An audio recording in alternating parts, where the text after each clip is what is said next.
Hello दोस्तों, आज हमने निफ्टी के 22,100 के कॉल में एंट्री प्लान की थी और हमें 10:02 पे 258 की प्राइस पे हमारी एंट्री हो चुकी है। अब जो हमारा इनिशियल स्टॉप लॉस है वो हमने सिस्टम में प्लेस कर दिया है 253 पे। अब यहां पर आप देखोगे ध्यान से तो एक ट्रेंड लाइन का क्रिएशन हो चुका है जो काफी स्ट्रॉन्ग ट्रेंड लाइन है। तो यहां पर प्राइस का रिएक्शन हमें ऑब्जर्व करना होगा।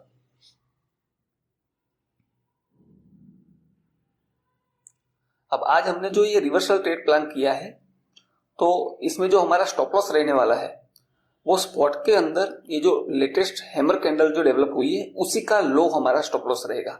उससे ज्यादा हम इसमें लॉस नहीं लेने वाले हैं और टारगेट ये हमारा स्टॉप लॉस रहेगा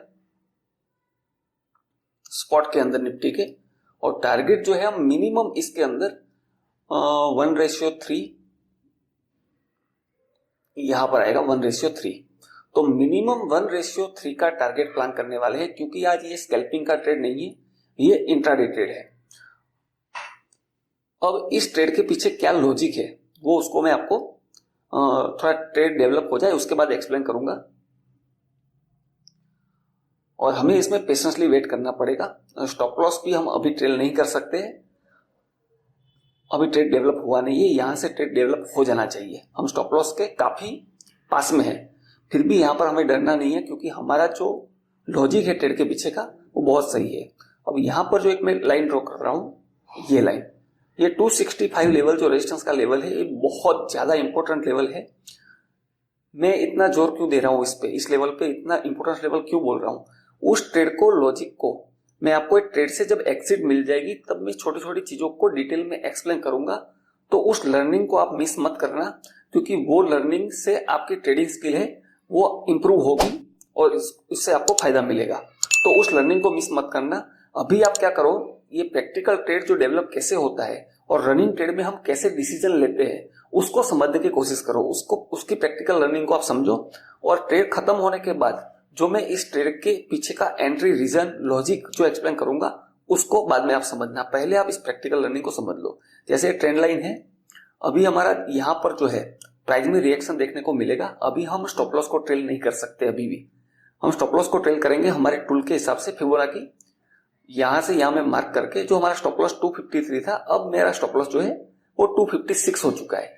अब 258 पे हमारी एंट्री थी और 256 पे हमारा स्टॉप लॉस है। तो अब हमारा स्टॉप लॉस सिर्फ और सिर्फ प्रीमियम के अंदर 2 पॉइंट का है। तो हमारा ट्रेड जो है वो सेफ हो चुका है। अगर हमें स्कैल्पिंग करनी होती तो हमें 4,000 के आसपास यहाँ पर प्रॉफिट दिख चुका है, हम यहाँ पर बुक कर सकते हैं। लेकिन क्या हम आज करेंगे? नहीं, आज हम स्कैल्पिंग प्रॉफिट बुक नहीं करने वाले। हम आज जैसा हमने प्लान किया है उसके हिसाब से पूरा इंट्राडे ट्रेड कैच करने की पूरी कोशिश करेंगे क्योंकि मैं कॉन्फिडेंट इसलिए हूं क्योंकि आज हमारा सेटअप इंट्राडे का है। अब ये जो सप्लाई जोन, डिमांड जोन है जिसका ब्रेकडाउन किया था, वहां पर जब प्राइस पहुंचेगी तब अपने को रिएक्शन मिलेगा। और अगर मैं अब स्टॉप लॉस को ट्रेल कर देता हूं तो क्या होगा, उस रिएक्शन जब होगा तब मेरा स्टॉप लॉस जो है वो हंट हो जाएगा और उसके बाद मेरी डायरेक्शन में ट्रेड जाएगा। तो ऐसे केस में मैं फिबोनाची का यूज करके सिस्टमेटिक तरीके से अभी 256 पे ही स्टॉप लॉस रहने वाला है अपना फाइनली। तब भी हमारा 2 पॉइंट का ही स्टॉप लॉस है ये। तो 2 पॉइंट के स्टॉप लॉस के साथ जब आपका ट्रेड इनिशिएट हो चुका है और अब तो ट्रेड डेवलप भी हो चुका है, तो अब मेरा इस ट्रेड में कॉन्फिडेंस थोड़ा और इंक्रीज हो चुका है। अब हमें इसमें डरने की जरूरत नहीं है। अब यहां पर नए ट्रेडर क्या सोचते हैं कि 4,000 प्रॉफिट हो रहा था, आप बुक कर लेते। बिल्कुल बुक करना चाहिए, लेकिन आपका स्टार्टिंग से प्लान स्कैल्पिंग का था। अगर आपका स्टार्टिंग का प्लान स्कैल्पिंग का था तो ही बुक करना चाहिए। अगर आपका स्टार्टिंग का प्लान इंट्राडे ट्रेड का है और आप स्कैल्पिंग प्रॉफिट देख के आप डिसीजन चेंज कर लेते हो और बुक कर लेते हो तो आपका रिस्क मैनेजमेंट सही कभी भी नहीं होने वाला है। तो आपका जो प्लान है उसके ऊपर आपको स्ट्रिक्ट रहना पड़ेगा। और आप कब रह पाओगे इसके ऊपर? उसके ऊपर आप तभी रह पाओगे जब आप कॉन्फिडेंस आपका बिल्डअप होगा, जब आप ज्यादा प्रैक्टिस करोगे, जब आप ज्यादा लर्न करोगे, जब आप इस स्किल को इंप्रूव करोगे। और आप डेली स्किल को एक दिन में आप इंप्रूव नहीं कर सकते। इसके लिए आपको या तो ट्रेड करके देखना पड़ेगा या फिर प्रैक्टिकल लर्निंग देखनी पड़ेगी। अब मैं डेली अपना ऑप्शन का ट्रेड जो है वो यूट्यूब पे अपलोड कर रहा हूं। इससे आप क्या कर सकते हैं, इससे आप सीख सकते हैं रोज के मेरे क्या लॉजिक रहते हैं, प्रैक्टिकल कैसे मैं डिसीजन लेता हूं वो आप सीख सकते हैं, जिससे आपका जो ट्रेडिंग स्किल है वो इंप्रूव होगा। तो आप उससे सीखने की पूरी कोशिश करिए। ठीक है, अपना ट्रेड डेवलप हो चुका है। मॉर्निंग से एक सेलिंग आया है और हमने अभी कॉल साइड में ट्रेड लिया है, तो ये रिवर्सल ट्रेड है और ऑलमोस्ट हम बॉटम कैच करने की कोशिश कर रहे हैं। हमने बिल्कुल बॉटम पे ट्रेड को इनिशिएट किया है और मेरा अभी इसमें अच्छा कॉन्फिडेंस डेवलप हो चुका है इस ट्रेड में। क्यों? क्योंकि हमारा ट्रेड डेवलप हो चुका है। अब हमारा स्पॉट के अंदर स्टॉप लॉस है वो शिफ्ट हो चुका है। स्पॉट के अंदर हम ये लेवल है, इस लेवल पे प्राइस क्या रिएक्शन करेगी वहां पर हम स्टॉप लॉस डिसाइड करने वाले हैं। वैसे फिबोनाची के हिसाब से हमारा 256 तो हमारा स्टॉप लॉस ऑलरेडी सेट है इस सिस्टम के अंदर। तो हमारा इसमें मैक्सिमम कितना लॉस हो सकता है? 300 क्वांटिटी है, 2 पॉइंट है, 600 रुपीज का लॉस हो सकता है। अब उसके सामने मुझे 2000 प्रॉफिट, 4000 प्रॉफिट भी दिखा है, फिर भी मैं बुक नहीं करने वाला हूं। भी वापस दिखेगा तब भी मैं बुक नहीं करूंगा, क्योंकि ये इंट्राडे ट्रेड है। तो इंट्राडे ट्रेड को टाइम लगता है, स्पेशली जब रिवर्सल ट्रेड लेते हो तो एक टाइम टेकिंग ट्रेड होते हैं। तो उसको आपको टारगेट को होल्ड करने के लिए, प्रॉफिट को इंक्रीज करने के लिए पेशेंस चाहिए, क्योंकि ये रिवर्सल ट्रेड है। और रिवर्सल मोमेंटम ट्रेड होता तो स्पीड से हो जाता, लेकिन इस ट्रेड में अभी टाइम लगने वाला है। यहां से मोमेंटम आ सकता है, क्योंकि यह मोमेंटम आने का सही प्लेस है। उस ट्रेंड लाइन को भी रिटेस्ट हो चुका है, तो यहां से मोमेंटम दिख सकता है। लेकिन फिर भी हम इंट्राडे टारगेट के लिए जो अपना स्पॉट के अंदर टारगेट प्लान किया है, निफ्टी 50 के स्पॉट के अंदर 22,269, वहां तक हम मिनिमम इस ट्रेड में, अगर हमारा स्टॉप लॉस नहीं हिट होता है तो हम होल्ड करने की कोशिश करने वाले हैं, और उससे पहले हम एग्जिट नहीं लेने वाले हैं। वो अलग बात है कि हमने जो निफ्टी स्पॉट में सप्लाई जोन मार्क किया है वहां पर प्राइस रिएक्शन दिखाएगा, तो उस रिएक्शन को भी हमें पेशेंसली होल्ड करना पड़ेगा। उसमें भी हमें ट्रेड में बना रहना पड़ेगा। जब स्पेशली ये कंडीशन तब बनती है जब आप इंट्राडे ट्रेड प्लान करते हो। तब स्कैल्पिंग प्लान करते हैं तो हमें कब का भी टारगेट मिल चुका है, 1:2.5 तक हमें मिल चुका है प्रीमियम में, लेकिन हम वो टारगेट बुक नहीं करेंगे आज। तो देखते हैं ट्रेड कैसे डेवलप होता है। ट्रेड ऑलरेडी डेवलप हो चुका है, हमें अब पेशेंसली इसको टारगेट को होल्ड करने की प्लानिंग करनी है। इसके अलावा हमें इसमें कुछ भी नहीं करना है।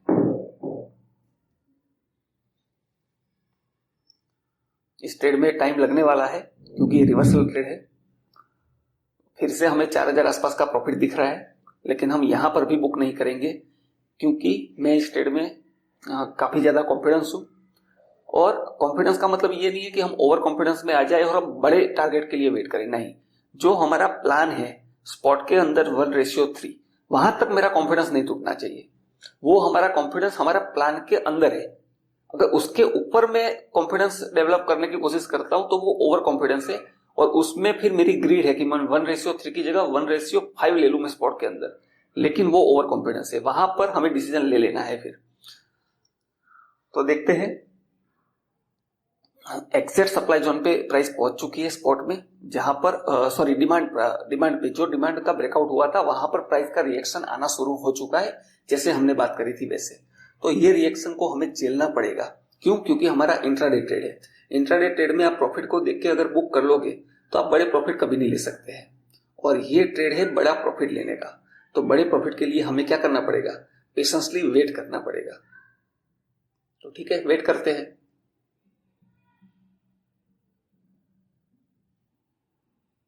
एग्जैक्ट सप्लाई जोन को, निफ्टी जो है डिमांड जोन को, जो अभी सप्लाई जोन बन चुका है, पहले डिमांड जोन था, उसका ब्रेकडाउन हो चुका था, और वही डिमांड जोन अब एज अ सप्लाई जोन की तरह रिएक्शन कर रहा है। इसे बोलते हैं CIP, चेंज इन पोलैरिटी। जब कोई भी रेजिस्टेंस या सपोर्ट जो होता है, सपोर्ट का ब्रेकडाउन हो जाता है और वापस उसी एरिया पे जब प्राइस पहुंचती है तो वो एज अ रेजिस्टेंस रिएक्ट करता है, और उसे टेक्निकल एनालिसिस के फील्ड में CIP के नाम से पहचानते हैं। चेंज इन पोलैरिटी, जो उसकी पोलैरिटी चेंज हो चुकी है, जो हमारा सपोर्ट था वो रेजिस्टेंस बन चुका है। तो जब तक इसका वापस ब्रेकआउट नहीं आता है तब तक प्राइस में रिएक्शन स्लो मिलेगा, और तब तक हमें ट्रेड में वेट करना पड़ेगा। स्टॉप लॉस हमारा अभी भी फिबोनाची के हिसाब से है, क्योंकि हमें इंट्राडे ट्रेड हमने प्लान किया है। इसको हम स्टॉप लॉस को भी ट्रेल कर देंगे, सही मौका मिलने पे यहां पर हम ट्रेल करने वाले हैं।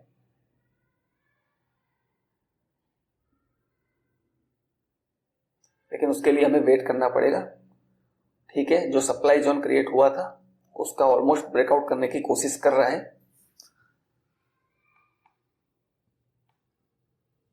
ठीक है, ब्रेकआउट हो चुका है उस सप्लाई जोन का। प्रीमियम के अंदर भी रिएक्शन अच्छा मिल चुका है हमें, तो ये अच्छी बात है। अब इसमें जो है ना, फिबोनाची के हिसाब से स्टॉप लॉस नहीं ट्रेल करेंगे। अब हम इसमें रिस्क मैनेजमेंट के हिसाब से स्टॉप लॉस ट्रेल करना शुरू करेंगे जब भी हमें मौका मिलेगा तब। अब ये जो इनिशियल इस डिमांड जोन क्रिएट हुई उसके पहले का सप्लाई जोन था ये वाला, और यहां तक प्राइस को मूव करने के लिए जो जगह है वो ओपन है, तो वहां तक मूव कर सकता है। लेकिन हमारा जो 1:3 है वो उससे पहले ही हमें मिल जाने वाला है, तो हम टारगेट के लिए वेट इसलिए इंट्राडे ट्रेड प्लान कर रहे हैं क्योंकि ऊपर जो प्लेस है सप्लाई जोन दूसरा है वो काफी दूर है, तो इसीलिए हम इंट्राडे ट्रेड प्लान किए आज। और अब हम जो है स्टॉप लॉस इसमें फिबोनाची के हिसाब से नहीं लेंगे और रिस्क मैनेजमेंट के हिसाब से लेंगे। क्यों?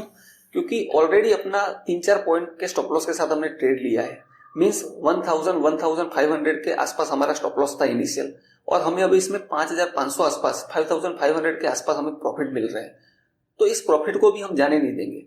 लेकिन साथ में हमारा जो प्लान था निफ्टी में 1:3 प्रॉफिट लेने का, उसको लेने की पूरी कोशिश करेंगे। जब तक वो स्पॉट के अंदर नहीं मिलता तब तक हम स्टॉप लॉस को बहुत ज्यादा जल्दी ट्रेल नहीं करेंगे, और कंडीशन बनती है अगर यहां से तो ट्रेल भी करेंगे, तो वो डिपेंड करता है कंडीशन के ऊपर। ठीक है, यहां कंडीशन बनती हुई दिख रही है मुझे, एक अच्छी बाइंग दिख रही है, तो अब हम स्टॉप लॉस को ट्रेल करने का प्लान करने वाले हैं। अभी यहां पर हमें बिल्कुल भी डरना नहीं है। क्यों? क्योंकि हम टारगेट के काफी करीब है और ये इंट्राडे ट्रेड है, तो इंट्राडे ट्रेड में टाइम लगता है, तो हमें पेशेंसली वेट करना है। और ये जब ट्रेड में एक्सिट होगा उसके बाद की लर्निंग आप मिस मत करना, वो आपके लिए बहुत अच्छी साबित होगी, क्योंकि वहां पर आपकी ट्रेडिंग स्किल जो है वो इंप्रूव होगी। तो उस लर्निंग को आप सीखने की कोशिश करिए।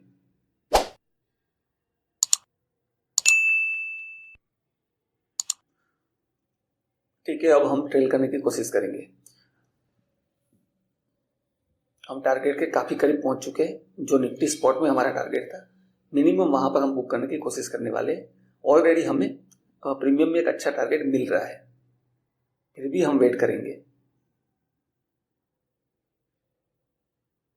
मैं ट्रेल करने की कोशिश कर रहा हूं, एक सही मौका मिलेगा। ठीक है, मिल चुका है, और हमने ये स्टॉप लॉस 283 पे ट्रेल कर दिया है। मैं और भी फास्ट करूंगा क्योंकि हम टारगेट पे पहुंच चुके हैं।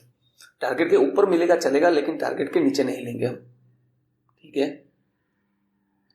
टारगेट पे पहुंच चुके हैं और सप्लाई जोन भी है उसके ऊपर, तो मैं इसको ट्रेल करूंगा। और ठीक है, मैंने यहाँ पर ट्रेल कर दिया है, और ऊपर ले जाऊंगा मैं 5 पॉइंट ऊपर ले जा रहा हूँ।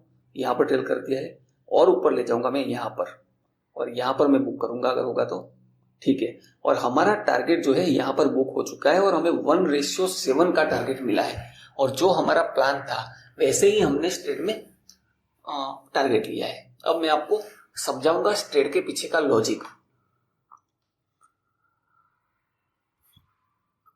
ट्रेड के पीछे का लॉजिक समझाऊंगा। आज मार्केट ने क्या किया है, आज मार्केट ने गैप डाउन ओपन किया है, और हमें कहीं पर भी पुट साइड में एंट्री लेने का हमारा सेटअप नहीं बना, हमारे दूसरे डाटा मैच नहीं हुए, तो हमने कोई ट्रेड प्लान नहीं किया। और मैं बड़ी टाइम फ्रेम पे आपको ले जाता हूं, क्योंकि आज का ट्रेड 5 मिनट टाइम फ्रेम पे हमने लिया हुआ है। आज क्या हुआ है, एक इंपॉर्टेंट लेवल में दिखाऊंगा आपको। ये वाला, ये लेवल 3 दिन का साइडवेज जोन है, और राउंड नंबर है 22,500। तो इस लेवल को मार्केट ने ब्रेक डाउन किया है गैप डाउन के साथ यहां से, और एक शार्प सेलिंग दिखाई है। लेकिन इस सेलिंग को आप ऑब्जर्व करोगे तो जैसे जैसे नीचे सेलिंग आ रही है, हमें पुट साइड तो कोई मौका नहीं मिला, लेकिन जैसे जैसे सेलिंग बढ़ रही है वहां पर क्या हो रहा है, मार्केट के अंदर सेलर जो है वो वीक होते जा रहे हैं। और उसको हम कैसे पहचानेंगे वो मैं आपको दिखाता हूं।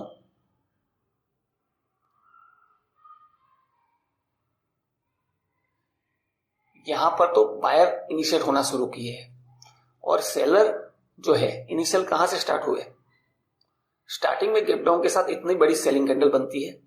ऑब्जर्व करो, उसके बाद की सेलिंग कैंडल की जो लेंथ है वो कम हो जाती है। उसके बाद जो कैंडल डेवलप होती है उसमें विक्स बनने लगती है, और तीसरी सेलिंग कैंडल जो है वो और छोटी हो जाती है। तो जब भी ऐसे स्ट्रॉन्ग सेलिंग कैंडल की साइज कम होने लगे तो आप समझ लो कि सेलर जो है यहां पर वीक हो रहे हैं। लेकिन बायर को कैसे पहचानेंगे? उसके बाद क्या डेवलप होता है? डोजी। और ये क्या इंडिकेशन करता है? ये इंडिकेशन करता है कि बायर और सेलर जो है वो इक्वल हो चुके हैं। सेलर जो है अपसाइड से प्राइस को नीचे की तरफ पुश कर रहे हैं और बायर जो है वो ऊपर की तरफ पुश कर रहे हैं और वो दोनों की फाइट यहाँ पर स्टार्ट हो चुकी है। अब मैं छोटे टाइम फ्रेम पे जाऊंगा और कंफर्मेशन करूंगा। ये तो पहली कंफर्मेशन तो हमारी हो चुकी है कि हम कॉल साइड में एंट्री करने वाले हैं। लेकिन जब छोटे टाइम फ्रेम पे हम जाते हैं, 1 मिनट पे जाते हैं हम, और 1 मिनट पे हमें क्या देखने को मिलता है? ये हमारी सेकंड कंफर्मेशन होने वाली है। देखो 1 मिनट पे भी हमें ड्रैगन फ्लाई डोजी टाइप का कैंडल, स्ट्रॉन्ग सेलिंग कैंडल दिखने को मिलता है। और इतने सारे स्ट्रॉन्ग सेलर को अपोज करके उसका just opposite candle hammer develop हो जाता है। तो ये क्या शो करता है? सेलर जितने स्ट्रॉन्ग है उतने ही बायर स्ट्रॉन्ग है। ऐसी छोटी छोटी चीजों को पहचानना पड़ेगा। अब इसका कंफर्मेशन कैसे करेंगे? इसका कंफर्मेशन करेंगे हम वॉल्यूम से। अब उसमें आप वॉल्यूम देखो, मॉर्निंग से जो वॉल्यूम था वो यहां पर नंबर दिखेगा वॉल्यूम का। ये वॉल्यूम देखो, मैक्सिमम वॉल्यूम यहां डेवलप होता है उस सेलिंग कैंडल के अंदर। तो यहां से कंफर्मेशन मिलता है तीसरा हमें कि ये स्ट्रॉन्ग सेलर है। और उस स्ट्रॉन्ग सेलर को अपोजिट कौन करता है? मैं मार्क करके भी दिखा देता हूं। ये स्ट्रॉन्ग सेलर थे, ये हमें पता चल चुका है। और इतने ज्यादा स्ट्रॉन्ग सेलर को स्ट्रॉन्ग बायर रिजेक्ट कर देते हैं। तो उसका मतलब ये है कि यहां पर बायर की एंट्री हो चुकी है। तो ये कैंडल बनने के बाद हमने एंट्री प्लान कर ली यहां पर, और हमने यहां से एक अच्छे रिस्क रिवॉर्ड वाला ट्रेड प्लान कर लिया। क्योंकि बड़े टाइम फ्रेम में ट्रेड था और बड़े टाइम फ्रेम पे आपने छोटे टाइम फ्रेम पे सिर्फ एंट्री प्लान करी है, लेकिन बड़े टाइम फ्रेम का जोन देखते हुए हमने एंट्री ली है। तो यहां पर हमने जो इंट्राडे में लाइव क्रिएट हुआ है उस एरिया की बात कर रहा हूं। जोन से मेरा मतलब हर बार ये नहीं होता है कि पिछला कोई इंपोर्टेंट जोन हो। तो ये हमारा इनिशियल जो प्रीमियम के अंदर सेलिंग जोन था, वहां पर हमारा टारगेट बुक हुआ है 292 के आसपास यहां पे। तो हमें 1:7 के आसपास हमें टारगेट मिला है, जो कि एक बहुत ही अच्छा इंट्राडे टारगेट है। और स्पॉट के अंदर बात करें तो इस हैमर के हाई से भी हम अगर मार्क करते हैं तो भी हमें 1:3 के ऊपर ही 1:4 के आसपास हमें इसमें टारगेट मिला है। क्योंकि हमने यहां एंट्री रिट्रेसमेंट पे ली थी, फिर भी हमें देखो कितना अच्छा रिस्क रिवॉर्ड रेशियो मिला है। तो आपको ऐसे ट्रेड करने के लिए पेशेंसली वेट करना पड़ेगा और फिर उसके बाद आप एंट्री लो। ऐसे ही इंपॉर्टेंट लर्निंग सीखने के लिए मेरे चैनल को सब्सक्राइब करिए और रोज आप टेक्निकल एनालिसिस और टेक्निकल पैटर्न्स सीखिए और समझने की कोशिश करिए। Thank you.